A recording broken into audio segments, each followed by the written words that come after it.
This is Birmingham, the UK's real second city. I already know what the Mancunians will say. No, no, no, we're the second city. Please. Birmingham sits in the West Midlands, roughly 3 hours from almost everywhere in England. People in London or Manchester can't relate. They live in compact bubbles and rarely travel beyond them. I once drove from London to Newcastle, so trust me, I fully understand just how challenging life can be for you. This city runs on factories, warehouses, and people like me working their souls away. Yet Birmingham has its quiet flexes. The canal network here is longer than the one in Venice, but do we get trophies for being the city of canals? Of course not. Venice gets romance, filters, and Instagram glory. Birmingham gets rain. Walking along the canals without an umbrella is a gamble. It will either be breathtakingly beautiful or absolutely miserable, there is no middle ground. The weather is exactly what you'd expect from England. Grey skies, constant drizzle, and if you're blessed with 1 or 2 full days of sunshine in July, thank God personally. Over 1 million people live here, making it one of the most ethnically diverse cities in the UK.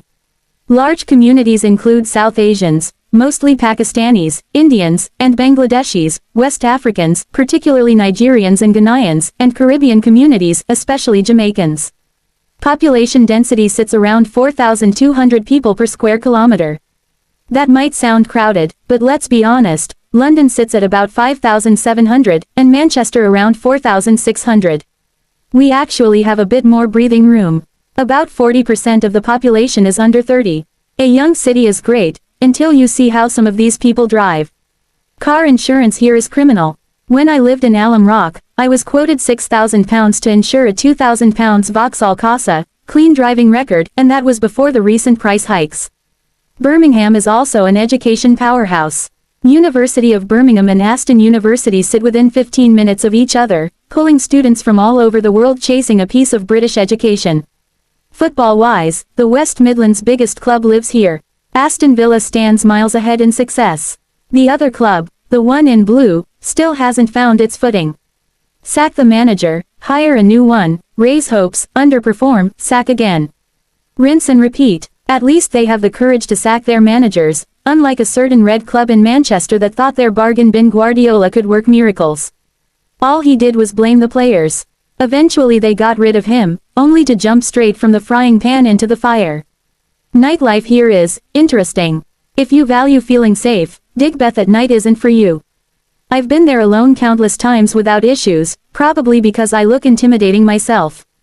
You go to Digbeth when Broad Street feels too mainstream. From above, Digbeth looks stunning. On the ground, it's chaos.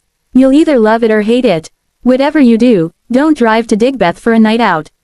Not because of drink driving, because you might not recognize your car when you return.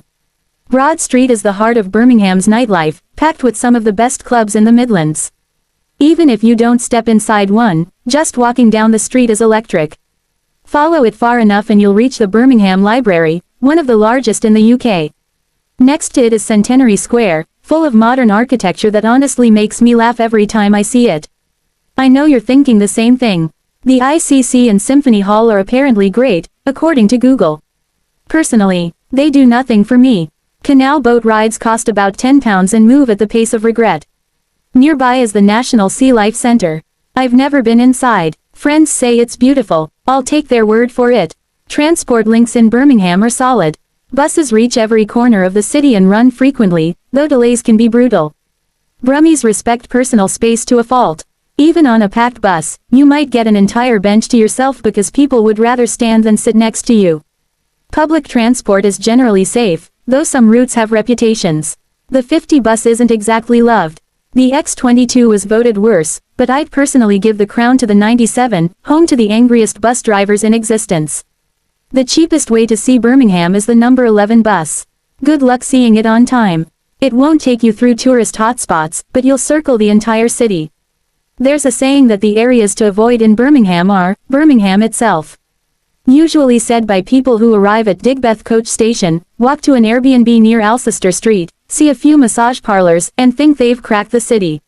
For me, good and bad areas are subjective. I lived in Alum Rock and had no issues, shops everywhere, everything accessible. It's a Pakistani majority area, stay long enough and you'll probably pick up some Urdu. And you will not find better spicy chicken anywhere else in the city. The shops aren't fancy, but fancy doesn't mean flavor. One of my favorite things about Alum Rock was sometimes having the road entirely to myself. Other times, someone walking toward me would look up from their phone, see me, and immediately cross to the other side. Getting to the city center is easy. Bus 814 or 97 will get you there in 15 minutes without traffic. Bus 14 is the fastest, if people would stop parking on its stops. Alum Rock has a reputation for crime. I never witnessed any, but if you're 18 and just passed your driving test, your chances of affordable insurance here are worse than winning the lottery, even if your car produces 1 horsepower. Cars are a serious problem. Households don't own one, they own 2 or 3. There are brand new luxury cars everywhere, in an area considered poor by Western standards. I honestly think the council should issue parking permits, but thinking outside the box isn't their strength. Parking legally often means walking half the street. Most people just park wherever they feel like, traffic flow be damned. Flip a coin, one side is Alum Rock, the other is Handsworth.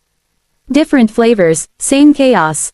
Small Heath, Sparkhill, and Sparkbrook aren't far off either. This video could go on forever. What you've heard is just the tip of the iceberg. Birmingham is messy, misunderstood, frustrating, and strangely brilliant.